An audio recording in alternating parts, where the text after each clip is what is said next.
الحمدللہ، اللہ تعالیٰ کا لاکھ لاکھ شکر ہے کہ مالک الملک نے اپنی یاد کی توفیق اور موقع عطا فرمایا۔ لاکھوں اور کروڑوں درود حضرت محمد مصطفیٰ صلی اللہ علیہ وآلہ وسلم پر، جن کے طفیل مالک الملک نے یہ مہربانی عطا فرمائی۔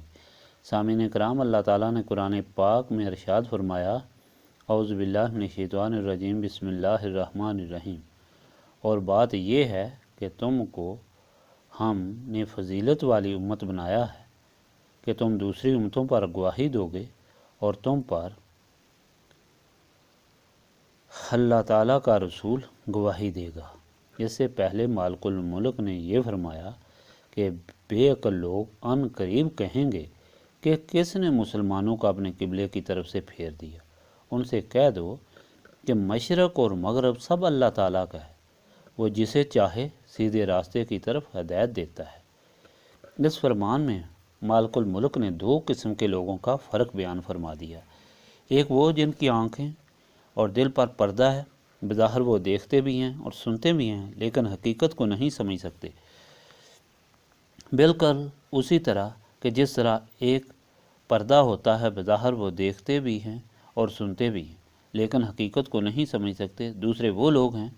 جن کے دل و دماغ روشن ہیں اور وہ ہر چیز کو سمجھتے ہیں، حق اور باطل ان پر پوری طرح عیاں ہے۔ یہ لوگ کون ہیں؟ جن کے دل و دماغ پر پردہ ہے اور باوجود ہر چیز جاننے کے وہ سمجھ نہیں سکتے، اس لیے کہ ان کی اس طرف توجہ ہی نہیں ہے۔ یہ لوگ مشرکین مکہ، یہود اور نصارہ تھے جو رسول اللہ صلی اللہ علیہ وآلہ وسلم کے زمانے میں موجود تھے۔ ان کے دل و دماغ پر اس لیے پردہ پڑا تھا کہ انہوں نے اپنے رسول صلی اللہ علیہ وآلہ وسلم سے نسبت چھوڑ دی تھی۔ قرآنی تاریخ اس بات کی گواہ ہے کہ آدم سے لے کر نبی پاک صلی اللہ علیہ وآلہ وسلم تک اللہ تعالیٰ کے رسول مخلوق خدا کی ہدایت کے لیے تشریف لاتے رہے اور اپنی اپنی امتوں کو اپنے وقت میں ہدایت فرماتے رہے۔ جن لوگوں نے وقت کے رسول کے ساتھ نسبت قائم کی، ان کے دل و دماغ روشن ہوئے، جس کی برکت سے انہوں نے رسول اللہ صلی اللہ علیہ وآلہ وسلم کے فرمان کو، جو دراصل اللہ تعالیٰ کا فرمان تھا اور اللہ تعالیٰ کی طرف سے آیا تھا، اس کو سمجھ لیا اور اس پر چل کر انہوں نے نجات حاصل کی اور وہ دونوں جہانوں میں سرخرو اور سرفراز ہو گئے۔ جبکہ جنہوں نے رسول اللہ صلی اللہ علیہ وآلہ وسلم کی نافرمانی کی، بے ادبی اور گستاخی کے مرتکب ہوئے، ان کے دل سیاہ ہو گئے اور بالکل اسی طرح ہو گئے کہ ان کی آنکھوں اور ان کے کانوں پر پردہ پڑ گیا اور ان کے دل و دماغ سمجھنے سے قاصر ہو گئے۔ باوجود سب کچھ جاننے کے وہ کچھ بھی نہ جان سکے۔ نوح کی امت کو دیکھ لیں، صالح کی امت کو دیکھ لیں، ہود کی امت کو دیکھ لیں، پھر موسیٰ اور عیسیٰ کی امت کو دیکھ لیں۔ ان لوگوں میں سے جن لوگوں نے نسبت رسولی صلی اللہ علیہ وآلہ وسلم حاصل کی، انہوں نے صراط مستقیم پر چل کر اللہ تعالیٰ کی رضا حاصل کر لی۔ جنہوں نے بے ادبی اور گستاخی کی، وہ نیست و نابود ہو گئے اور دونوں جہانوں میں ذلیل و خوار ہوئے۔ نبی پاک صلی اللہ علیہ وآلہ وسلم جب تشریف لائے تو بھی اللہ تعالیٰ کا یہی قانون کار فرما تھا کہ جن لوگوں نے نبی پاک صلی اللہ علیہ وآلہ وسلم کی اطاعت اختیار کر لی، ان کے دل و دماغ تو نور نبوت اور نسبت رسولی صلی اللہ علیہ وآلہ وسلم کی برکت سے روشن ہو گئے اور انہیں ہر چیز سمجھ آ گئی، اور ساری تاریخ جو ابتدا سے نبی پاک صلی اللہ علیہ وآلہ وسلم تک تھی اور جسے مختلف کتب سماوی میں دہرایا گیا تھا، وہ ساری کی ساری ان کی سمجھ میں آ گئی اور ان کے سامنے بھی رہی، چنانچہ اس حقیقت سے واضح ہو گیا کہ نبی پاک صلی اللہ علیہ وآلہ وسلم ہی وہ ہستی ہیں جو اللہ تعالیٰ کی طرف سے روشنی کا آخری مینار ہیں اور جن کا غلام اور امتی بننے کے لیے تمنا اولو العزم پیغمبروں نے کی۔ اور یہ وہی ہستی ہے جس کے لیے نبی پاک صلی اللہ علیہ وآلہ وسلم کے جد امجد حضرت ابراہیم نے دعا فرمائی اور ساتھ ہی یہ بھی فرمایا تھا کہ اس ہستی کے ساتھ وابستگی سے ہی اللہ کے قانون کو انسان سمجھ سکے گا، عقل سے بھی فائدہ اٹھا سکے گا اور پاک بھی ہو سکے گا اور صراط مستقیم پر بھی چل سکے گا۔ جن لوگوں نے نبی پاک صلی اللہ علیہ وآلہ وسلم کی بے ادبی کی اور بعثت سے انکار کیا، انہوں نے اس وجہ سے نہیں کیا تھا کہ وہ اس حقیقت سے بے خبر تھے، بلکہ اس وجہ سے انکار کیا تھا کہ شیطان نے ان کی بے ادبی اور گستاخی کی وجہ سے ان کے دلوں پر قبضہ کیا ہوا تھا اور وہ اپنے گزشتہ انبیاء کی تعلیم سے منحرف ہو چکے تھے، اور اس وجہ سے ان کے دل سیاہ ہو چکے تھے۔ وہ یہ جانتے تھے کہ آپ صلی اللہ علیہ وآلہ وسلم وہی رسول ہیں جن کی پیشین گوئی کتب سابقہ میں کی گئی، لیکن چونکہ ان کے دل سیاہ ہو چکے تھے اور شیطان ان پر غالب تھا، تو شیطان نے ان میں ایک اور بات پیدا کر دی جس کو حسد، بغض اور نفسانی خواہشات کہا جاتا ہے۔ تو ان کے دل و دماغ میں یہ بات آ گئی تھی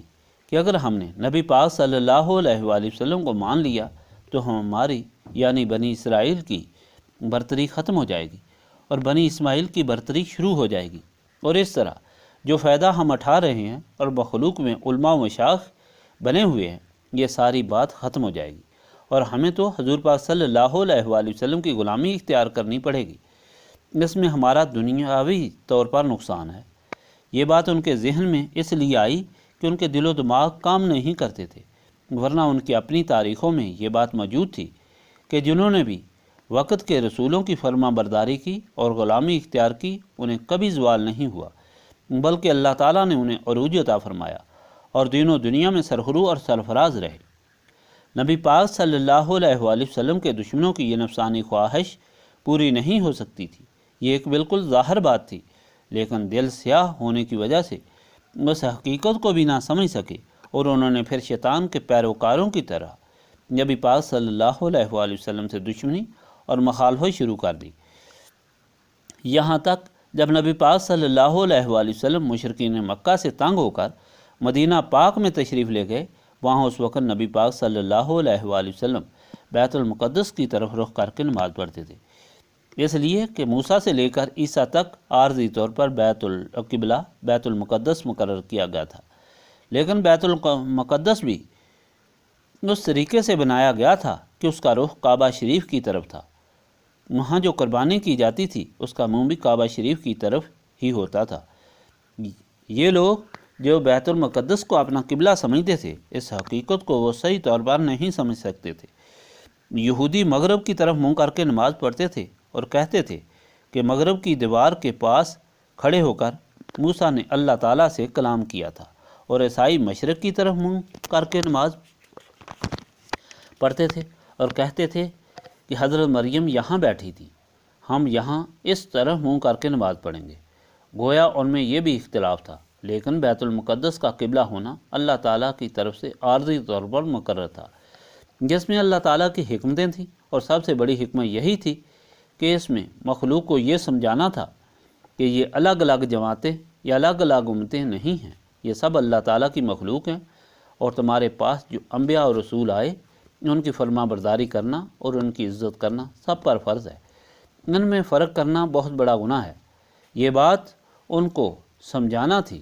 اس لیے نبی پاک صلی اللہ علیہ وآلہ وسلم نے چند مہینے بیت المقدس کی طرف منہ کر کے نمازیں پڑھی۔ ان کو سمجھانا تھا کہ میں بھی حضرت موسیٰ اور عیسیٰ والی تعلیم لے کر آیا ہوں، یہ الگ تعلیم نہیں ہے، سب کا سبق اور دین ایک ہے، اور وہ اسلام ہے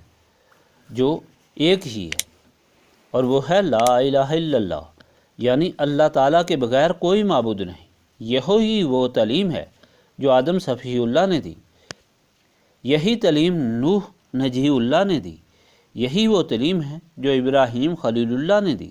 یہی وہ تعلیم ہے جو موسیٰ کلیم اللہ نے دی، اور یہی وہ تعلیم ہے جو عیسیٰ روح اللہ نے دی، یہی وہ تعلیم ہے جسے نبی پاک صلی اللہ علیہ وآلہ وسلم حبیب اللہ لے کر آئے،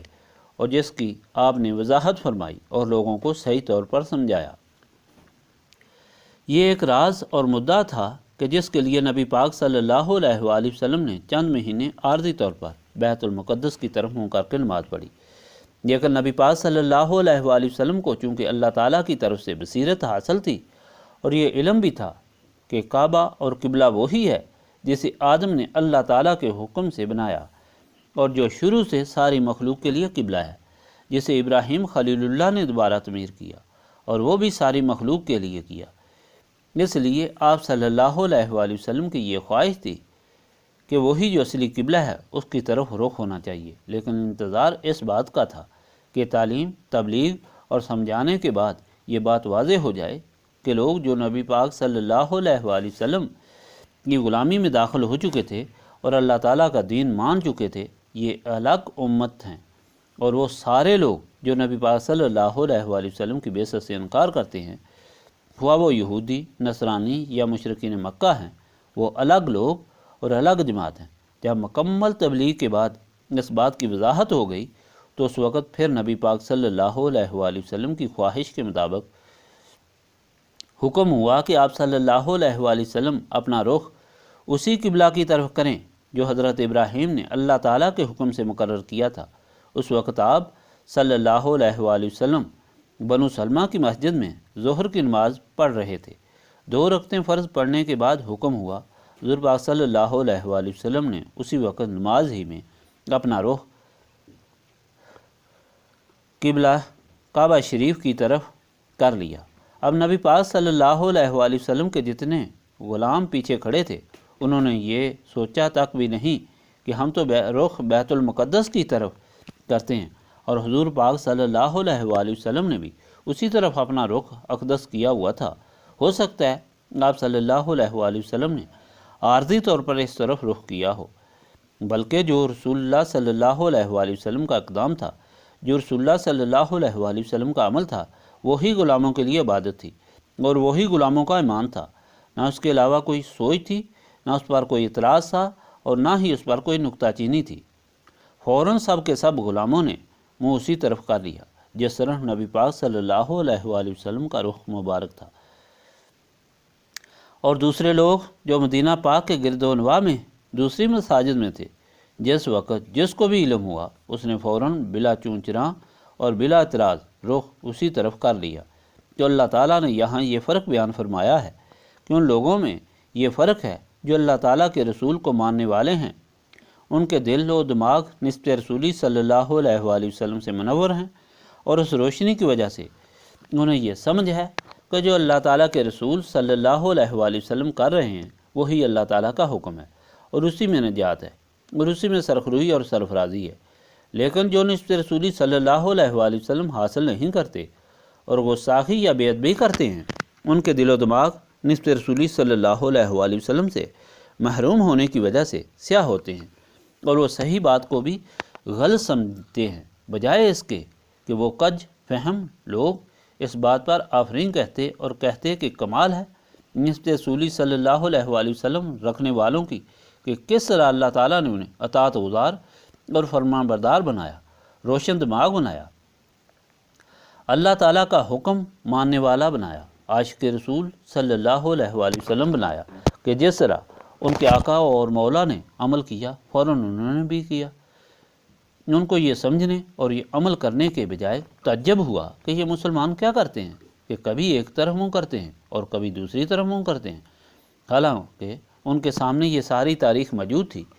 کہ کعبہ ہی وہ قبلہ ہے جسے آدم نے بنایا اور جبرائیل نے آ کر جس کا نقشہ بنایا اور جس کو دوبارہ حضرت ابراہیم نے بنایا، جس طرح منہ کر کے آدم سے موسیٰ تک لوگ نمازیں پڑھتے رہے، اور یہی وہ کعبہ ہے جس کو اللہ تعالیٰ نے مقرر فرمایا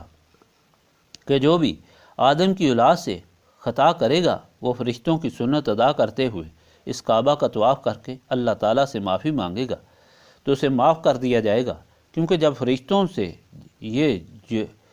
جرت اور گستاخی ہوئی کہ انہوں نے اللہ تعالیٰ کے سامنے یہ عرض کی، یا اللہ تو آدم کو تو بنا رہا ہے لیکن یہ فسادی ہوگا اور دنیا میں فساد پیدا کرے گا، ہم تسبیح و تصدیق کے لیے کافی ہیں، تو اس وقت سے وہ شرمندہ تھے اور انہوں نے 7000 سال تک عرش اعظم کا طواف کر کے اللہ تعالیٰ سے اپنی اس جرت اور گناہ کی معافی مانگی تھی۔ چنانچہ اللہ تعالیٰ نے حضرت آدم کی اولاد کے لیے یہ کعبہ شریف مقرر فرمایا کہ جس سے بھی غلطی ہو اس کعبہ کا طواف کر کے اللہ تعالیٰ سے معافی مانگے گا تو اللہ تعالیٰ اسے معاف فرما دے گا۔ یہ ساری باتیں کتب سماوی، تورات، زبور اور انجیل میں موجود تھیں جو ان لوگوں کے پاس تھیں، اور مشرکین مکہ کو بھی یہ سب معلوم تھا کیونکہ وہ مکہ کے رہنے والے تھے اور کعبہ شریف کے متولی تھے، لیکن باوجود اس علم کے کہ اللہ تعالیٰ ظاہر فرمانا چاہتا ہے کہ ان کے دل و دماغ پر مہریں لگی ہوئی تھیں، وہ حقیقت حال نہیں سمجھ سکے، ورنہ اپنی تاریخ سے فائدہ اٹھا سکے، نہ کتب سماوی سے فائدہ اٹھایا اور نہ اپنے انبیاء کی نصیحتوں سے فائدہ اٹھایا۔ اگر فائدہ اٹھایا تو ان لوگوں نے جنہوں نے نسب رسولی صلی اللہ علیہ وآلہ وسلم حاصل کی، جن کے دل و دماغ روشن ہو گئے اور جن کے سامنے کوئی پردہ نہ رہا، کوئی مشکل نہ رہی، اور انہوں نے فوراً اللہ تعالیٰ کا حکم مان لیا۔ یعنی دو جماعتیں ہو گئیں، ایک وہ جماعت جن کے دل و دماغ روشن تھے اور وہ اللہ تعالیٰ اور رسول اللہ صلی اللہ علیہ وآلہ وسلم کے حکم کو سمجھنے والے اور عمل کرنے والے تھے، اور اسی میں اپنی نجات سمجھنے والے تھے۔ ایک وہ جماعت جو رسول اللہ صلی اللہ علیہ وآلہ وسلم کی بے ادبی کر کے وہ ساخی کی مرتکب ہوئی اور نسبت رسولی صلی اللہ علیہ وآلہ وسلم سے محروم ہونے کی وجہ سے ان کے دل و دماغ پر مہریں لگ گئیں۔ خواہ انہیں کچھ بھی سمجھایا جائے، وہ جو کچھ بھی پڑھیں، وہ جو کچھ بھی دیکھیں، انہیں کچھ سمجھ نہیں آئے گا، وہ ہمیشہ کے لیے گمراہ اور سیاہ دل ہو گئے۔ اب اللہ تعالیٰ اس فرق کو بیان کرنے کے بعد یہاں پھر ان لوگوں کی فضیلت بیان فرما رہا ہے جنہیں نسبت رسولی صلی اللہ علیہ وآلہ وسلم حاصل ہے اور جن کے دل و دماغ روشن ہیں، جنہوں نے اللہ تعالیٰ کی فرما برداری اور اطاعت کاملہ میں اپنے رخ اسی طرف کر لیے جس طرف نبی پاک صلی اللہ علیہ وآلہ وسلم کا رخ تھا۔ ان کی اللہ تعالیٰ یہاں فضیلت بیان فرما رہا ہے کہ تم وہ امت ہو جنہیں اللہ تعالیٰ نے درمیانی امت بنایا ہے۔ اس سے مفسرین نے یہ مطلب لیا ہے کہ فضیلت والی امت بنایا ہے، لیکن پیر صاحب فرمایا میرے دل و دماغ میں اللہ تعالیٰ نے جو بات ڈالی وہ یہ ہے کہ درمیانی امت اس لیے فرمایا گیا کہ تمام امتوں اور قیامت کے درمیان یہ امت آئی اور اس کے بعد اور کوئی امت نہیں آئے گی، اور فضیلت تو خود ان کی تھی کیونکہ یہ اس نبی صلی اللہ علیہ وآلہ وسلم کی امت تھی جسے اللہ تعالیٰ نے سید المرسلین بنایا، اور اس امت کو جو فضیلت عطا کی گئی اس کی آگے تشریح بھی فرما دی کہ اے لوگو تمہیں گزشتہ امتوں پر گواہ بنایا جائے گا۔ نبی پاک صلی اللہ علیہ وآلہ وسلم کی حدیث پاک ہے کہ جب قیامت کا دن ہوگا سب لوگ اللہ تعالیٰ کے سامنے پیش ہوں گے اور اپنے اعمال کا حساب دیں گے، اور سب کھڑے ہوں گے، نفسا نفسی کا عالم ہوگا۔ اس وقت ہر آدمی کے اعمال اللہ تعالیٰ کے سامنے پیش ہوں گے، اور جب اللہ تعالیٰ کے سامنے پیش ہوں گے تو اس کے اپنے اعضاء گواہی دیں گے، اس کے اپنے منہ پر مہر لگ جائے گی، اور جب ان کے گناہ، ان کی بدعمالی اور ان کی حکم عدولی سامنے آ جائے گی تو اللہ تعالیٰ ان سے پوچھے گا کہ اے لوگو تم کیسے آدمی ہو، تم نے کیوں میرے حکم کی نافرمانی اور میرے حکم عدولی کی؟ میں نے تمہارے پاس تمہاری ہدایت اور فائدے کے لیے 1,24,000 پیغمبر بھیجے اور تم نے میری بات نہیں مانی بلکہ شیطان کی بات مانی۔ تو وہ امتیں بار بار یہ عرض کریں گی کہ اے باری تعالیٰ ہمیں تو کچھ معلوم نہیں، ہمیں تو کچھ پتہ نہیں ہے کہ تیری طرف سے کوئی ہدایت آئی یا نہیں آئی۔ اللہ تعالیٰ فرمائے گا کہ میں نے اپنے رسول بھیجے۔ پھر اللہ تعالیٰ ان رسولوں سے پوچھے گا کہ تم بتاؤ تم نے انہیں ہدایت دی تھی یا نہیں دی تھی؟ وہ رسول عرض کریں گے یا باری تعالیٰ ہم نے ان کو ہدایت دی تھی جو تیری طرف سے حکم آیا، ہم لے کر ان کے پاس گئے اور ان کو سمجھایا، انہوں نے بجائے ماننے کے حکم عدولی کی اور ہمیں اذیتیں دی۔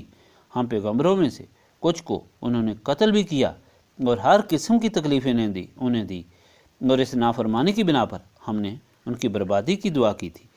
اللہ تعالیٰ پوچھے گا وہ تو یہ کہتے ہیں اور تم یہ کہتے ہو۔ پھر رسولوں سے پوچھے گا اب تم میں سے سچا کون ہے، تمہارے پاس کیا ثبوت ہے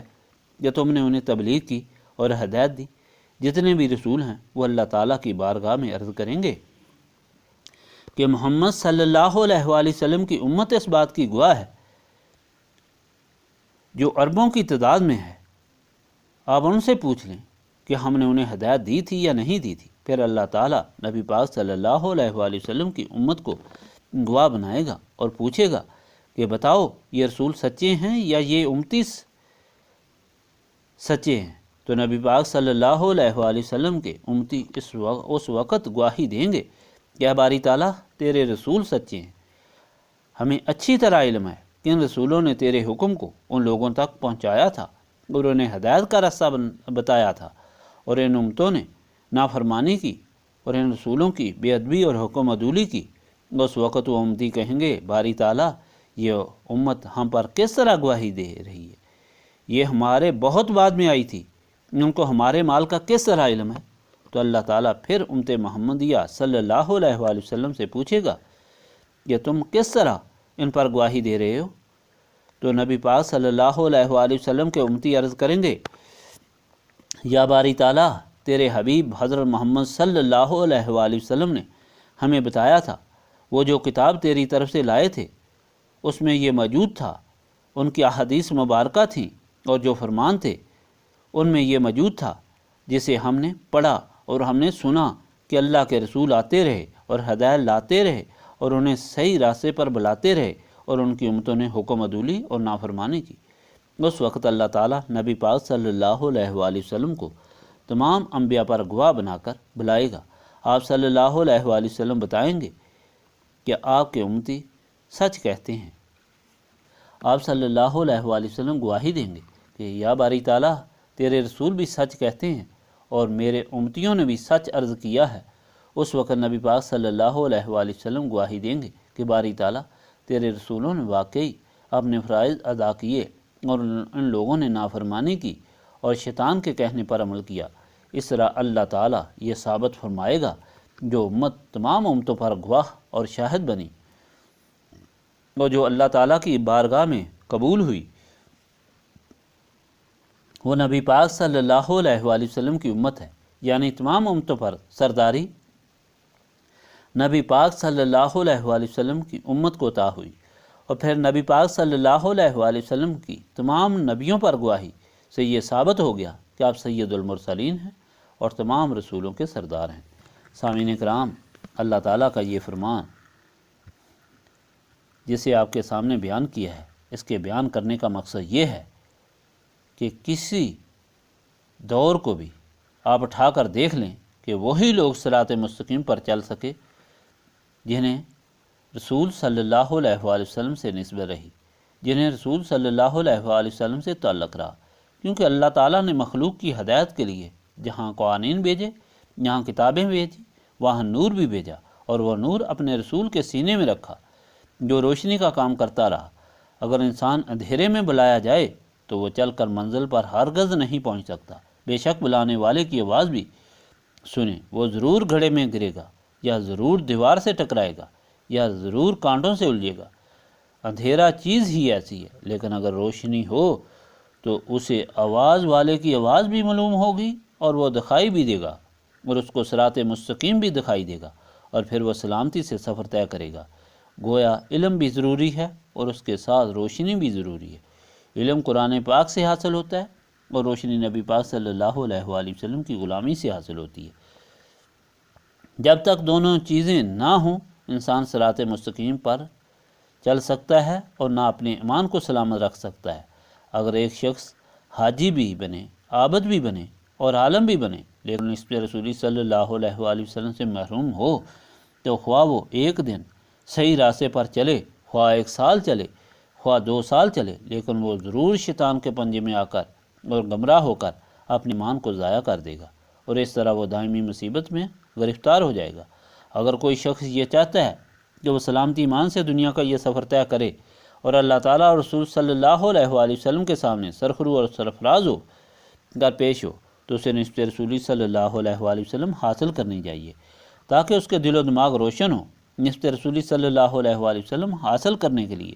سینوں کی صفائی کی ضرورت ہے، اور سینوں کی صفائی اللہ تعالیٰ کی یاد سے ہوتی ہے، اور اللہ تعالیٰ کی یاد اس محفل کی غرض و غایت ہے کہ وہ سب لوگ جو دنیا میں با ایمان رہنا چاہتے ہیں، اس دنیا سے شان سے دارالبقاء میں جانا چاہتے ہیں اور اللہ تعالیٰ کے سامنے سرخرو اور سرفراز پیش ہونا چاہتے ہیں، وہ اکٹھے بیٹھ کر اللہ تعالیٰ کی یاد اس کثرت سے کریں کہ شیطان اور نفس کی وجہ سے ان کے دلوں میں جو سیاہی اور زنگ پیدا ہو چکا ہے وہ دور ہو جائے، ان کے سینے صاف ہو جائیں۔ پھر اجتماعی طور پر نسبت رسولی صلی اللہ علیہ وآلہ وسلم کی التجا کریں، اور اس طرح وہ دونوں جہانوں کے غموں سے نجات حاصل کریں اور دونوں جہانوں کی خوشیاں حاصل کریں۔ اللہم صلی علی سیدنا محمد وعلی آلہ وصحابہ صلاۃ تکون لنا امان من کل خوف، لا الہ الا انت سبحانک انی کنت من الظالمین، استغفر اللہ العظیم الذی لا الہ الا هو الحی القیوم واتوب الیہ، استغفر اللہ العظیم الذی لا الہ الا هو الحی القیوم واتوب الیہ، استغفر اللہ العظیم الذی لا الہ الا هو الحی القیوم واتوب الیہ، ربنا تقبل منا انک انت السمیع العلیم وتب علینا انک انت التواب الرحیم۔